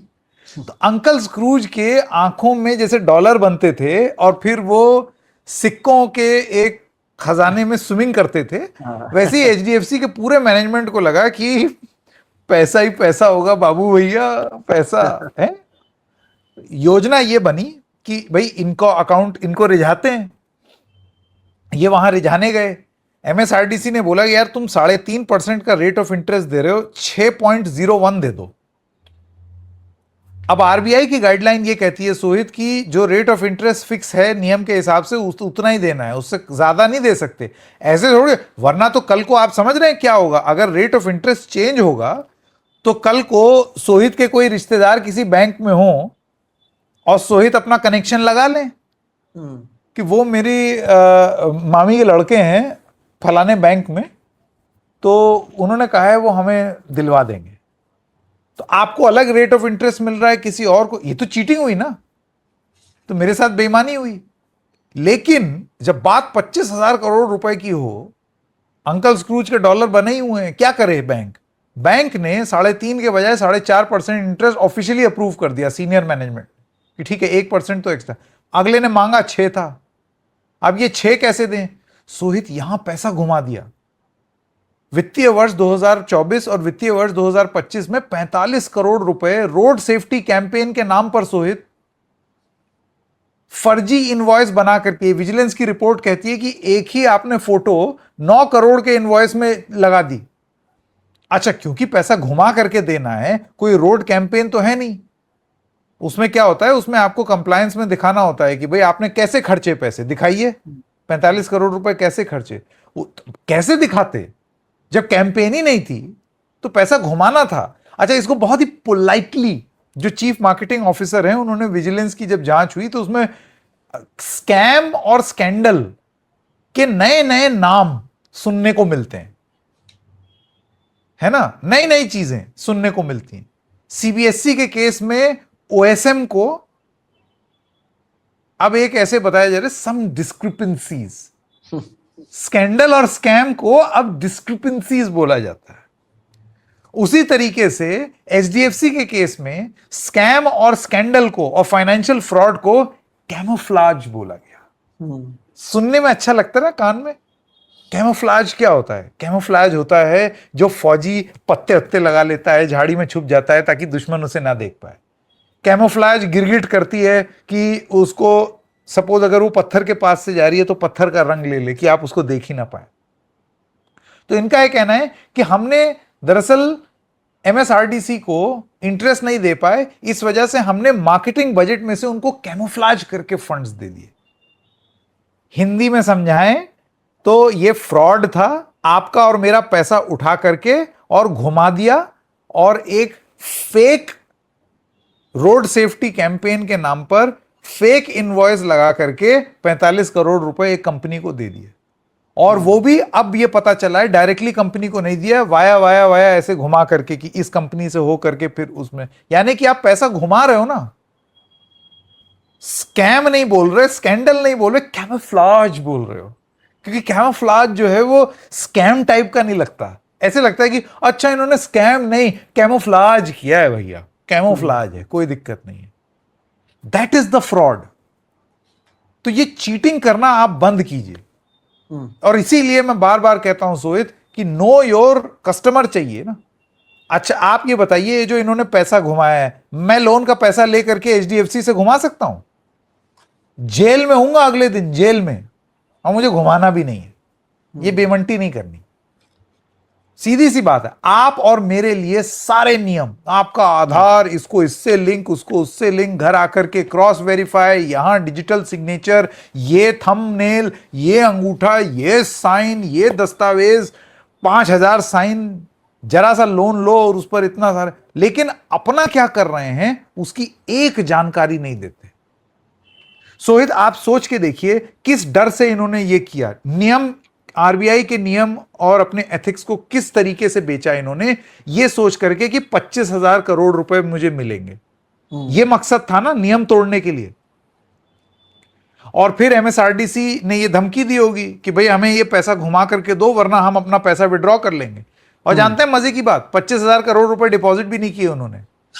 Maximum जो था वो 3,000 करोड़ था 2023 में, वो भी ब्रीफली, फिर उससे नीचे आ गया। तो ये सब आपने जो किया, ना खाया ना पिया, गिलास तोड़ा 12 आना, ये सब एक ऐसी चीज को चेस करने के लिए जो आप पा भी नहीं पाए। तो इस देश का जो सैलरीड क्लास है, जो इस बैंक में अकाउंट खोलता है, सिर्फ इसलिए कि उसके अकाउंट में अगर 10,000 रुपए से कम हो जाएंगे, आप तो फाइन लगा देते हैं। आपको पता है बहुत सारे बैंक्स में अगर आप मिनिमम बैलेंस से अगर नीचे चले जाएं तो आप पर फाइन लगता है। मेरे ऊपर फाइन लगाओगे यार, सारे नियम कानून मेरे ऊपर लगाओगे, अपना तुम फ्रॉड करोगे और उसे कैमोफ्लाज बोलोगे। तो कैमोफ्लाज छोड़ो, इस देश का इंसान अगर अपना पैसा विड्रॉ कर लेगा तब मैं देखता हूं क्या होगा। हेकड़ी टाइट हो जाएगी। 12 करोड़ कस्टमर हैं, 12 करोड़ लोग खड़े हो गए और सवाल पूछने लग गए। ये बैंक को कुछ पता ही नहीं चलेगा कि इनको व्हाट हिट देम। फ्रॉड इसीलिए मैं बता रहा हूं, ये बैंक ने मिल करके टॉप लेवल पर फ्रॉड किया है सोहेब। बिल्कुल। आप जब बोल रहे थे ना कि ये नाम चेंज कर देते हैं, ये कर देते हैं, मुझे याद है कि जब वियतनाम वॉर हुआ था और यूएस ने वॉर किया था और वहां पर वियतनाम में बेकसूर लोगों को जब मारा गया था, तो उन्हें अब कैसे कहेंगे कि हमने गलती कर दी या हमसे कुछ हो गया था। तो उन्होंने एक टर्म का यूज किया था, कोलैटरल डैमेज, कि भाई ऐसा कुछ होगा तो कोलैटरल डैमेज हो ही सकता है। सुनने में अच्छा लगता है और आपने जो किया उसे आप जस्टिफाई भी करते हैं। यहां पर भी वही होता हुआ नजर आ रहा है। जैसे कि संकेत ने कहा, 10,000 रुपए से कम आप रखकर देखिए आपको कैसे लूट दिया जाएगा। मिनिमम बैलेंस कम रहेगा तो पैसे काटे जाएंगे। तब तो इनको याद आता है हर एक नियम कानून। और जब 17 मार्च को अतनु चक्रवर्ती ने इस्तीफा दिया था, तब तो उन्होंने यही कहा था कि जो उसूल और आदर्श है उसके हिसाब से बैंक में कुछ चीजें नहीं हो रही थी मेरे उसूल आदर्श के हिसाब से, और मैं इस्तीफा देता हूं। तब भी उनकी ओर से क्लियरली कोई सारी चीजें संकेत नहीं की गई या कही गई कि क्या ये उसूल और आदर्श की चीजें थी जो बैंक नहीं कर रहा था कि आपने इस्तीफा दिया। फिर शेयर मार्केट पर असर पड़ा, आरबीआई ने कई सारी चीजें कही, हमने देखा। और इससे पहले भी हमने इसी दिल्ली मुंबई हॉटलाइन में इस पर चर्चा भी की है कि बहुत सारे बैंक्स में, यस बैंक से लेकर पंजाब, ये महाराष्ट्र व पंजाब कोऑपरेटिव बैंक में हमने देखा है कि कैसे जो पैसा अटक जाता है और लोगों को परेशानी होती है। 5-5 हजार रुपए भी लोग नहीं निकाल पाते हैं। घर पर किसी को बीमार होता है, कोई कुछ होता है, तो लोग ये झेल चुके हैं। उसके बाद आप क्या देखते हैं कि इस देश का सबसे बड़ा प्राइवेट बैंक किसी के पैसों को रखने के लिए आरबीआई के रूल्स के साथ खिलवाड़ करता है। ये सारी बातें सामने आई। आप अनऑफिशियली पैसे कैसे दे सकते हैं मार्केटिंग बजट बोलते हुए, और उन पैसों को एक बैंक के लोग, टॉप मैनेजमेंट के लोग घुमा घुमा के अगर किसी को पहुंचा रहे हैं, तो क्या ये फ्रॉड नहीं है? क्या इनके ऊपर अब तक कोई कार्रवाई, हालांकि ये रिपोर्ट है अभी एक्सेप्ट नहीं हुई है, और संकेत के अगर रिपोर्ट को आप देखें तो उसमें एक और बात भी सामने आई थी कि टॉप मैनेजमेंट ने जो ये सारी चीजें हुई थी ना, कि जो रिपोर्ट बने थे 45 करोड़ खर्च हुए और इनवॉइसेस बनाए जिसमें एक ही तस्वीर दिखाई ताकि फ्रॉड पता ना चल सके, उसमें साइन उन्होंने किसी जूनियर से करवाया। आप टॉप मैनेजमेंट वाले लोग, पैसा आप सबसे ज्यादा कमाएंगे, करोड़ों रुपए आप लेंगे, लोगों से आप नियम कानून मानने कहेंगे, और जो बीच वाला जो होता है, जो बेचारा काम कर रहा है वहां पर ईमानदारी से, उससे आप साइन करवा लेंगे, और उसके बाद आप इतने बड़े पैमाने पर फ्रॉड करते हैं। अगर ये इस देश के प्राइवेट लार्जेस्ट प्राइवेट बैंक में हो रहा है, तो सोचिए कितनी चिंता की बात है। इससे अभी तो कम से कम सरकार हो, आरबीआई हो, उनको इस पर ध्यान देने की जरूरत है कि ये तो एक चीज सामने आई है, क्योंकि आपने यहां पर जांच शुरुआत की है। अब क्या चीजें और आएंगी हमें पता नहीं है। क्या ऐसे और भी जगहों पर हुआ है? दूसरे बैंक्स की क्या परिस्थिति है? ये हमारे इकोनॉमी को कैसे दिखाता है? हमारे इकोनॉमी, हमारे बैंक्स काम कर रहे हैं, नहीं कर रहे हैं? यहाँ पर नियम कानून कायदे हमारे देश में, इसके कोई अहमियत है या नहीं है? संकेत, आपके जब इस रिपोर्ट को मैंने देखा भी था, उसके नीचे एक बहुत अच्छा कमेंट लिखा हुआ था आपके किसी दर्शक ने, कि हमारे देश में कैरेक्टर जो होता है ना, एक आदमी का कैरेक्टर होता है, वो नियमों से चलता है, कानून से चलता है, लाल सिग्नल पर खड़ा रहता है, वो कैरेक्टरिस्टिक्स खत्म हो चुका है। अब हर कोई एक तरीके से बहुत चतुर, चालाक, एकदम शातिर बनने की कोशिश करता है, तिकड़म लगाने की कोशिश करता है, और तिकड़म कैसे लग जाए और कैसे सबसे ज्यादा मुझे फायदा हो, इससे आगे अब हम सोचते नहीं है। अगर यही परिस्थिति इतने बड़े पैमाने पे एक बैंक की हो रही है कि 25,000 करोड़ आने की बात हो रही थी, तो आप 6.1% इंटरेस्ट देने की बात 2021 में करते हैं, आप नियम कानून जो है उसी का खिलवाड़ करते हैं, और ये सारी चीजें खुले तौर पर हो रही हैं, और अब इसे कैमोफ्लेज कहा जाता है। तो अब तो कम से कम इन बैंक के और अधिकारियों को सामने आकर बताना चाहिए कि बैंक में हो क्या रहा है, क्योंकि यहाँ पर सबसे ज्यादा इनसिक्योर बहुत सारे लोग होते हैं जो अब सोचने लगे हैं इस बैंक में पैसे रखें या नहीं रखें। सालों से वो इस बैंक से जुड़े हुए हैं। लोग फोन करते हैं, मैं आपका रिलेशनशिप मैनेजर हूं, ये मैनेजर हूं, वो मैनेजर हूं, बार बार बैंक में बुलाया जाता है, लोगों की जिंदगी भर की कमाई होती है, तो उसे लेकर लोगों के बीच में चिंता है। वो उन्होंने मेहनत से कमाया हुआ है, उन्होंने ऐसे 45 करोड़ रुपए आप क्या अवेयरनेस, रोड सेफ्टी अवेयरनेस बोलकर घुमाने वाले ये लोग नहीं है। इनके खून पसीने की कमाई उन्होंने भरोसा करते हुए एक बैंक में रखा है, और जब बैंक के टॉप मैनेजमेंट के लोग खुद यहाँ पर हेरा फेरी करने लग जाएं, वो राजू बन जाएं, फिर हेरा फेरी या हेरा फेरी का कि पैसा ही पैसा होगा करने लग जाएं, तो लोग क्या करें, लोगों का भविष्य क्या है? आरबीआई को कम से कम अब तो बड़े पैमाने पर कुछ करना चाहिए। वापस संकेत घूम फिर के वहीं आते हैं कि सारी चीजें सामने आती हैं, कार्रवाई नहीं होती है, स्ट्रिक्ट यहां पर हमारे यहां पर लोग नहीं होते हैं।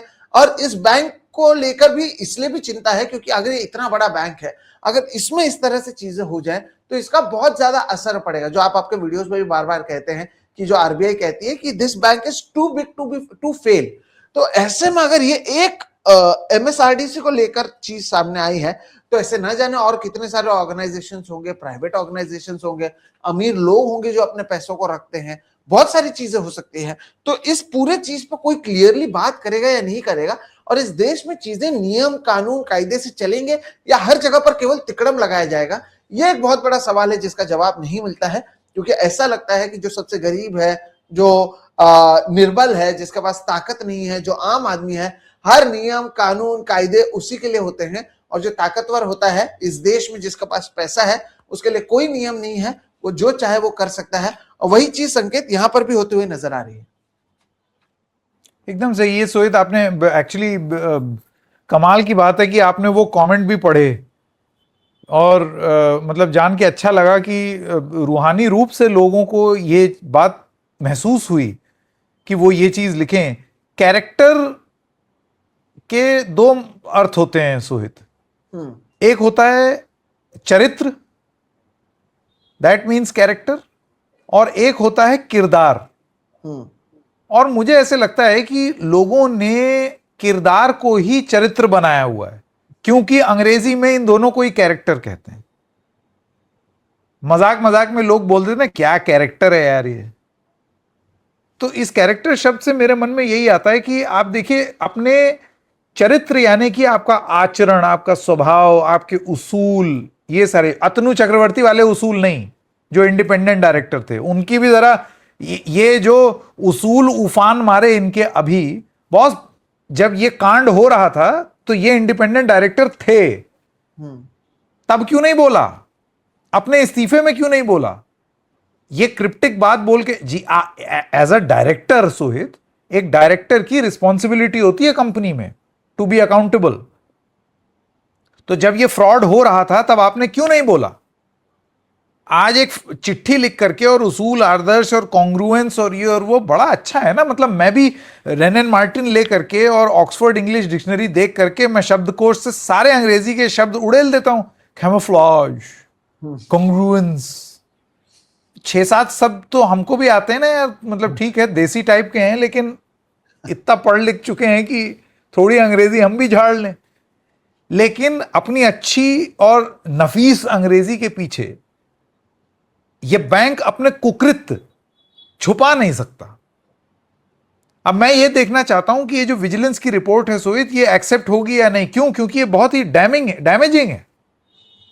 एक्सेप्ट नहीं करेंगे तो ये और ज्यादा फ्रस्ट्रेटिंग बात होगी, क्योंकि आप ढकने का प्रयास करें। और ऐसे में ये जो आरबीआई, देन अगेन इस रिपोर्ट में भी सीबीएसई में अकाउंटेबिलिटी फिक्स करना जरूरी था, of CBSE and education minister. यहां पर भी अकाउंटेबिलिटी फिक्स करना जरूरी है।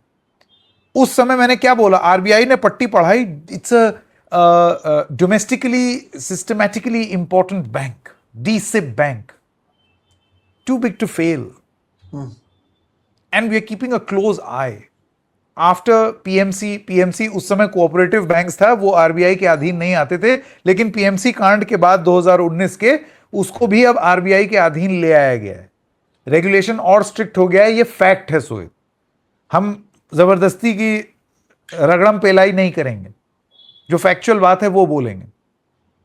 बट आरबीआई से ये सवाल पूछे जाएंगे कि आपकी इतनी निगरानी के बाद, और आपका ये कहना कि हम कंटिन्यूसली नजर बनाए हुए हैं, उसके बाद ये चीज निकली है, और आप किसी भी बैंकिंग, कोई भी ब्रांच मैनेजर लेवल ऑफिसर से ऊपर, अगर आपका किसी भी बैंक में कोई मित्र हो, ब्रांच मैनेजर या उस वो जो वो वाला टियर मैनेजमेंट का, आप एक बार बात करके देखिए, तुरंत वो बोलेंगे, अरे सर बहुत कॉमन प्रैक्टिस है सर, बैंक में ये सारी चीजें बहुत आम है। इसी समाज से तो आते हैं ना बैंक में। तो समाज अगर दूषित है और प्रदूषित है तो how can bank be any different? तो ये प्रॉब्लम सिस्टमैटिक है। और सोचिए कि अगर ये एक चीज विजिलेंस में जांच में पता चली है क्योंकि the strobe lights were on, तो ये कितना कॉमन प्रैक्टिस होगी बाकी जगहों पर, आरबीआई की नाक के नीचे। और फिर घूम के ये why should it matter to you and me, हम लोगों को इसकी सेहत पे क्यों फर्क पड़ना चाहिए? क्योंकि ये आपका और मेरा पैसा है। हमें नियम गिनाए जाते हैं, हमें ये बताया जाता है। आप सोचिए ना सोहित, एक आदमी टैक्स कटा के, दिन रात परेशान होकर के, बॉस की गाली खा करके, घर से दुखी होकर के, कम इंक्रीमेंट पा करके अपना जो इनकम पाता है उसको इस बैंक में डिपॉजिट करता है।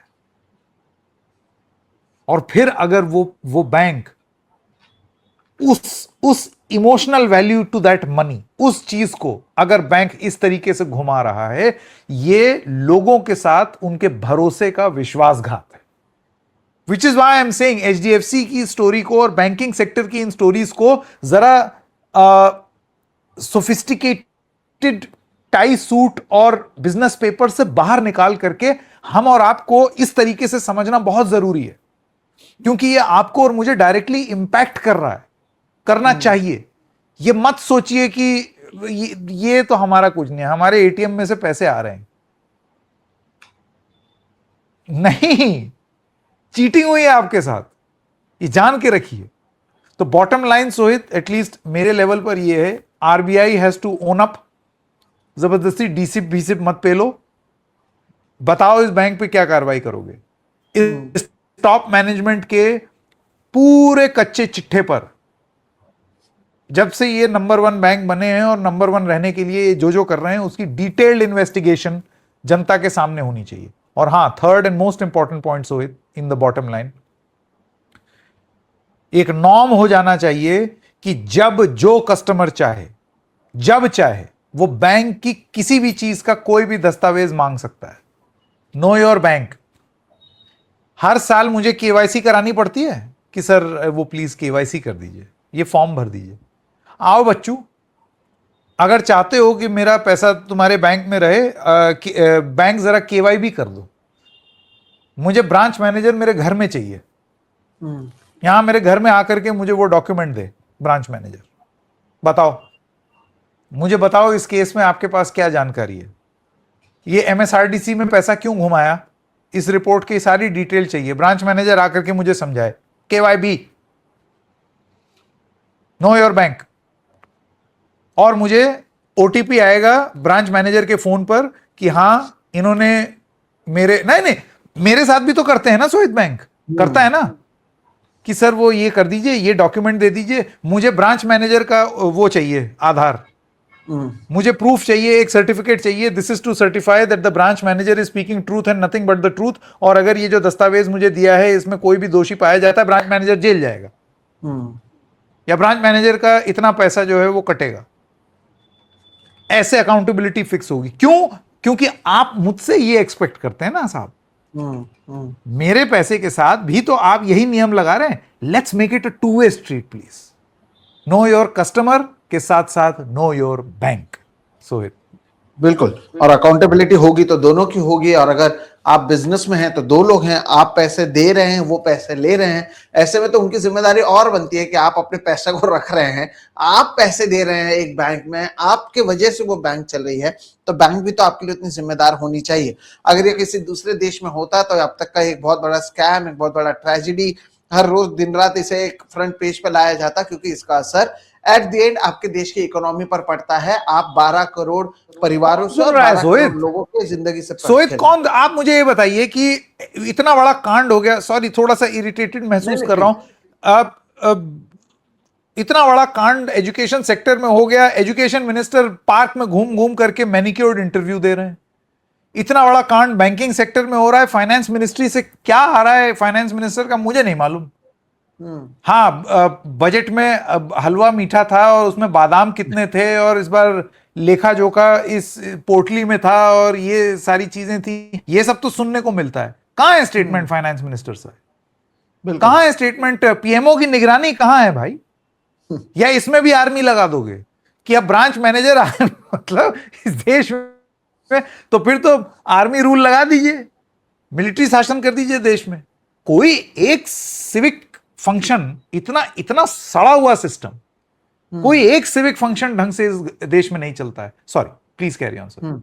नहीं नहीं, और वो नहीं चलेगा क्योंकि ये प्रायोरिटी ही नहीं है। आपको समझना होगा, जैसे कि मैं कह रहा था, जो संकेत भी जो कह रहे हैं कि अगर ये किसी दूसरे देश में, आइडियल वर्ल्ड में किसी दूसरे कंट्री में होता तो अब तक ये सबसे बड़ी खबर होती, फाइनेंस मिनिस्ट्री को प्रेस कॉन्फ्रेंस करना होता, बैंक के अधिकारी और बैंक के टॉप ऑफिशियल्स आकर आपके सामने कहते कि हमने कैसे गलत नहीं किया, क्या सही किया, कैसे डैमेज कंट्रोल कर रहे हैं। लेकिन एक भारत ऐसा देश है जहां पर हर चीज जो है चल जाता है, कॉन्टैक्ट्स पर आप चलाते हैं, जुगाड़ पर आप चलाते हैं, और ये कब तक चलेगा ये आपको देखना जरूरी है, क्योंकि इसका असर आपकी सेहत पर और आपके देश के सेहत पर पड़ेगा। ये बात लिख कर ले लीजिए, ये हमारा बॉटम लाइन है। और संकेत, जो तीसरी खबर है वो इसलिए जरूरी है कि आप जो कह रहे हैं ना कि ये सारी चीजें क्यों नहीं आती, फाइनेंस मिनिस्टर क्यों नहीं बोलते, धर्मेंद्र प्रधान क्यों नहीं बोलते, क्योंकि उन्हें पता है कि उन्होंने वो कोड क्रैक कर लिया है जिसके जरिए लोगों को बिजी रखे।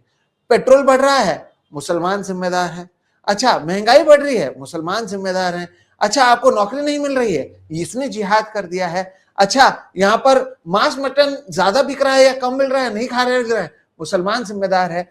अब यही चीजें महाराष्ट्र में मुंबई से सटे मीरा रोड में हो रही हैं। आपने तस्वीरें देखी होंगी, ईद से पहले मीरा रोड में एक सोसाइटी है, पूनम क्लस्टर 1, वहां पर संकेत, मैं आपको लोगों को बता दूं, पिछले 10 सालों से उस सोसाइटी में जो एनुअल जनरल मीटिंग होती है उसके मिनट्स हैं हमारे पास 2016 के, जहां पर तय किया गया था, क्योंकि अधिकांश लोग जो है वहां पर मुसलमान रहते हैं, कि पहले क्या होता था, लोग अपने अपने घर में अपने अपने फ्लोर पर बकरियों को रखते थे बकरी ईद से पहले। और क्यों रखते थे? क्योंकि इस्लाम में उनकी एक मान्यता ऐसी थी कि आप आपके किसी करीबी को सैक्रिफाइस करते हैं, तो इसलिए वो बकरों को रखते हैं और उसे खिलाते पिलाते हैं, एक तरीके से एक इमोशनल अटैचमेंट बनता है और फिर उसे सैक्रिफाइस किया जाता है। लेकिन सोसाइटी ने डिसाइड किया था कि घर पर नहीं रख सकते, आप फ्लोर पर नहीं रख सकते, हम एक डेडिकेटेड कवर्ड स्पेस देंगे जहां पर आप इसे रखेंगे और कम से कम वहीं पर उन बकरों को रखा जाएगा। वहां पर किसी भी बकरे की कुर्बानी नहीं होती थी। ये हो रहा था पिछले 10 सालों से, कुर्बानी नहीं होती थी, और इसके एनुअल जनरल मीटिंग के सभी दस्तावेज भी थे, इस बार भी रखे गए। अब पहले मंजिल पर, और ये जाहिर सी बात है, ये गलत भी है कि जो पहले मंजिल पर था उन्हें स्मेल आ रहा था, वो हिंदू थे और उनको ऐसा लग रहा था कि यहाँ पर नहीं रहना चाहिए, बकरों की आवाज आ रही थी, बहुत सारी चीजें अनहाइजीनिक था, और ये सभी बातें 100% सही है। अब होना ये चाहिए था कि उन्हें मैनेजमेंट के पास जाना चाहिए था और मैनेजमेंट से या फिर जो बिल्डिंग की कमेटी है उनसे कहना चाहिए था कि भाई आप देखिए ये सारी चीजें हो रही हैं, मुझे परेशानी हो रही है, आपको इंश्योर करना है कि मुझे परेशानी नहीं हो आप क्या कर सकते हैं। ये ना करते हुए संकेत, मीरा रोड में मंडे ट्यूसडे को जब लोग काम पर जाते हैं, सैकड़ों की तादाद में लोग यहां पर आते हैं, इस सोसाइटी के बाहर प्रोटेस्ट करते हैं कि बकरों को अंदर कैसे रखा गया है, और ये एक नेशनल न्यूज बन जाता है। आप सोचिए, आपने इतने, हमने बात किया ना सीबीएसई पर, एचडीएफसी पर, क्यों फर्क नहीं पड़ता है पता है? क्योंकि जो कोड इन्होंने क्रैक किया है वो है हिंदू मुस्लिम। आप लोगों को हिंदू मुस्लिम में लड़ाते रहिए, कोई आपसे अकाउंटेबिलिटी नहीं मांगेगा। अच्छा, आप सोचिए, लोग जब काम पर जाते हैं सोमवार मंगलवार को, हमारे देश में क्या लोग इतने बेरोजगार हैं कि सैकड़ों की तादाद में आ जाते हैं एक सोसाइटी के बाहर, जो सोसाइटी का एक छोटा सा मुद्दा है उसे एक जिहाद बना देते हैं कि यहाँ पर हिंदुओं के साथ खिलवाड़ हो रहा है, उन्हें डराया धमकाया जा रहा है, और वहां पर प्रोटेस्ट करने लगते हैं। पूरा का पूरा मीडिया वहां पर पहुंच जाता है, फिर अगले दिन ये सुअर लेकर आ जाते हैं कि अंदर सुअर हम ले जाएंगे, पुलिस उसे पकड़ती है क्योंकि उन्हें पता है कि और तनाव फैलेगा। इन्हें लगता है कि मुसलमान जो हैं वो सुअर से उन्हें किसी तरीके की परेशानी है, जबकि यहाँ पर लोगों को ये बता दूं कि वो सुअर खाते नहीं है, ऐसा नहीं है कि वो सुअर देखते नहीं है। लेकिन खैर, ये इतनी बातें क्यों करें, क्योंकि ये जो कोड है ये क्रैक हो चुका है। फिर कहा गया कि ये नया जिहाद है, फिर सुअर को हटाया गया, बकरों को हटाया गया, वहां पर जो चीजें बनाई थी तोड़फोड़ की गई, जबकि पुलिस को लेटर दिया गया था 10 दिन पहले, फायर ब्रिगेड को लेटर दिया गया था, कॉर्पोरेशन को लेटर दिया गया था। हाँ, गलती ये हुई कि उनसे एनओसी नहीं लिया, लेकिन इंफॉर्मेशन हर किसी को दिया गया था। संकेत, 10 साल से ये चल रहा था, अचानक से इतना बड़ा मुद्दा बन गया कि भारतीय जनता पार्टी के नेता पहुंच जाते हैं, ये नहीं होने देंगे, वो नहीं होने देंगे, वहां के एमएलए लेटर लिखते हैं, चीफ मिनिस्टर के यहाँ से ऑर्डर आता है कि इसे हटाना है। और इस देश में, इस महाराष्ट्र में, जहां पर कल की बात है संकेत, जहरीली शराब पीकर 16 लोगों की मौत हुई है। 2 हफ्ते पहले की बात है, पुणे में 3 साल की छोटी बच्ची के साथ बलात्कार किया गया है। नीट के बहुत सारे जो भी लोग ये नीट पेपर जो लीक हुआ है उसके बहुत सारे आरोपी महाराष्ट्र से मिले हैं, लेकिन हमारे चीफ मिनिस्टर ऑफिस से क्या आ रहा है कि बकरों को हटाया जाए बकरी ईद के एक दिन पहले।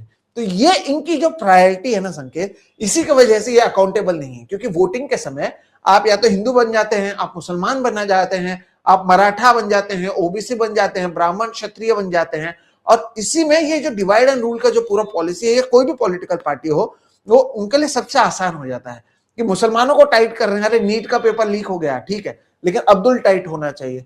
अच्छा, आपके एग्जाम के जो नतीजे आए हैं वो सही से नहीं आ रहे हैं, लेकिन अब्दुल को हम टाइट कर रहे हैं। अच्छा, एचडीएफसी जो आपका सबसे बड़ी प्राइवेट बैंक है उसमें झोल हो रहा है, अच्छा रहने दो, लेकिन अब्दुल तो टाइट हो रहे हैं। तो जब तक आप अब्दुल को टाइट करने के हिसाब से ही इस देश को चलाएंगे, तब तक दूसरे मुद्दों पर फोकस नहीं होगा। और मीरा रोड एक जीता जाता एग्जाम्पल इसलिए भी है संकेत, क्योंकि आप देखिए 2024 जनवरी में यहां पर दंगे हुए थे। दंगे, आप सोच सकते हैं कि हम 21वीं सदी में भी अगर दंगों की बात करते हैं, ठीक चुनाव से पहले वो मीरा रोड में हुआ था, एक एक्सपेरिमेंट हो रहा था। 4-5 महीने पहले आपने सुना होगा एक मुसलमान वहां का जो लड़का था, उसने 2 सिक्योरिटी गार्ड पर हमला किया कि कलमा पढ़ो, और उस पर लेकर एनएसए आया। तो पहले से वहां पर माहौल जो है बहुत खराब चल रहा है। उसमें जो एक सोसाइटी का छोटा सा इश्यू है, उससे आपने जिहाद हिंदू मुस्लिम करते हुए नेशनल न्यूज 3 दिन तक इसे ही कवर कर रहा था, और उसके वजह से ये जो बाकी के मुद्दे होते हैं ना इंपॉर्टेंट, वो पीछे रह जाते हैं, उस पर कोई चर्चा नहीं करता है, और इसलिए अकाउंटेबिलिटी की बात कहीं पर नहीं आती है। इसलिए मुझे लगा कि इस मुद्दे को भी यहां पर लाना चाहिए कि एक तरफ आपके साथ कैसे खिलवाड़ होता है और दूसरी तरफ कैसे आपका ध्यान भटकाया जाता है। संकेत, बहुत अच्छे से आपने डिटेल में बताया। जो जिस चीज को देश को कायदे से समस्या समझना चाहिए, उसको कैसे एक राजनीतिक समाधान बना रखा है, ताकि जब भी फंसें तो वो घुट्टी की तरह समाज को पिला दी जाए। एक्चुअली वो समस्या है, लेकिन समाज की समस्या को राजनीतिक समाधान बना दिया गया है। सोहित, मैं आपसे कुछ चीजें जानना चाहता हूं, क्योंकि मैंने इस स्टोरी को, माफ कीजिएगा दर्शकों, ट्रैक नहीं किया है, लेकिन सोहित के प्लेटफॉर्म पर आपको बहुत डिटेल्ड रिपोर्ट देखने को मिलेगी। सोहित, कुछ चीजें यहां पर दर्शकों को जाननी जरूरी हैं कि ये जो लोग आंदोलन करते हुए आए थे और सुअर लेकर के जो चले आए, ये कौन लोग थे, किस पार्टी से थे, ये क्या है इनका बैकग्राउंड? ये जो लोग हैं संकेत, ये वहां के स्थानीय विश्व हिंदू परिषद और बजरंग दल के लोग हैं, और इस सोसाइटी के इस सोसाइटी में मैं आपको बता दूं 550 परिवार रहते हैं। आपको पता है शिकायत कितने परिवारों ने की थी? 5, 550 परिवार, उसमें हिंदू परिवार 220 के आसपास है। शिकायत 5 लोगों ने की, और 5 लोगों में से किसी ने बजरंग दल के कुछ लोगों को बुलाया। मामला बड़ा इतना बना कि अगले दिन किरीट सोमैया पहुंच गए, वहां के स्थानीय एमएलए बात कर रहे हैं। पुलिस को वहां पर 4 दिन तक के लिए आकर खड़े रहना पड़ा, निगरानी करनी पड़ी, बहुत सारी चीजें हुई, तोड़फोड़ करने की कोशिश हुई, और ये सभी विश्व हिंदू परिषद और आरएसएस और बजरंग दल के लोग थे, और ये खुद उन्होंने ऑन रिकॉर्ड कहा है। तो आप समझ सकते हैं ये राइट विंग ऑर्गेनाइजेशन के लोग हैं। अच्छा, अब आप मुझे बताइए संकेत, कहीं पर आपको पता है कि अगर आप बकरी ईद से पहले किसी सोसाइटी में सुअर ले जा रहे हैं, तो जाहिर से बात है कि आप माहौल खराब करना चाहते हैं। कितने लोगों पर कार्रवाई है? अब तो उनमें से कितने लोगों को आपने जेल में डाला? आप मंत्रियों से तो मांग नहीं पा रहे हैं इस्तीफा, आप लोगों को तो सही से नतीजे दे नहीं पा रहे हैं, और दूसरी तरफ आप माहौल इतना खराब कर रहे हैं, इनमें से एक आदमी को अब तक जेल में नहीं भेजा गया।